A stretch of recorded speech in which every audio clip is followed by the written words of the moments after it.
கிறிஸ்துவுக்குள் அன்பானவர்களே, உங்களை சந்திப்பதில் மகிழ்ச்சியடைகிறேன். ஏசாயா 48:18.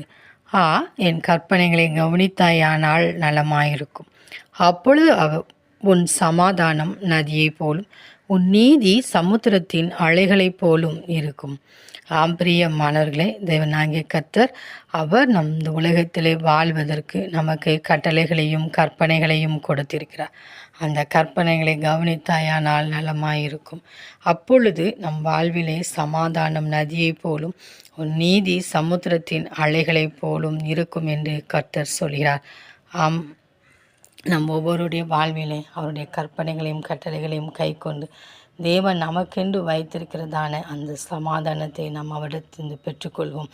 அவர் சமாதானத்தை கொடுக்க இந்த பூமியிலே வந்தார். நாம் அவருடைய கற்பனைகளின்படி வாழும்போது முதலாவதாக தேவனாகிய கர்த்தர் நமக்கு சமாதானத்தை கொடுக்கிறார். நமக்கு தீமை செய்கிறவர்களுடைய சமாதானம் பறிபோய் அவர்கள் சமாதானமின்றி அந்த சமாதானத்தை அவர்கள் உலகத்தின் வழியாக அவர்கள் தேடுகிறார்கள்.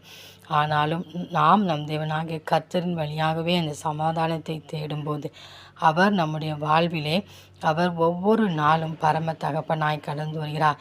என்னுடைய மகள் என்னையே நம்பி இருக்கிறாளே, அவர்களுக்கு நான் எப்பொழுதும் நன்மையே செய்ய வேண்டும், எப்பொழுதும் சமாதானத்தோடு வைத்து கொள்ள வேண்டும் என்று சொல்லி எல்லா சூழ்நிலையிலும் நமக்கு சமாதானத்தை தந்து இந்த பொல்லாத உலகில் நிலைத்து நிற்க உதவி செய்கிறார். அவருடைய நீதி சமுத்திரத்தின் அலைகளைப் போல நம் வாழ்விலே கடந்து வரும். என் நீதி மறக்கப்பட்டு போனதே என்று சொல்லி கலங்கி நிற்கிறீர்களா? தேவனாகிய கர்த்தர் ஏற்ற வேளையில் அந்த நீதியை வெளியே கொண்டு வருவார். அப்பொழுது நம்மை வெட்கப்படுத்தினவர்கள் கண்களுக்கு முன்பாக அவர்கள் வெட்கப்பட்டு அவர்கள் ஒன்றுமில்லாமல் நிர்மூலமாக போக நம் தேவனாகிய கர்த்தர் உதவி செய்வார். எனவே ஒவ்வொரு நாளும் அவருடைய கற்பனைகளின்படியும் அவருடைய கட்டளைகளின்படியும் நடந்து அவருடைய நாமத்தை மகிமைப்படுத்துவோம். அந்த தேவனின் அன்பு கரங்களை நாம் பற்றி கொண்டு அவரோடு கூட வாழ்வோம். ஆமேன்.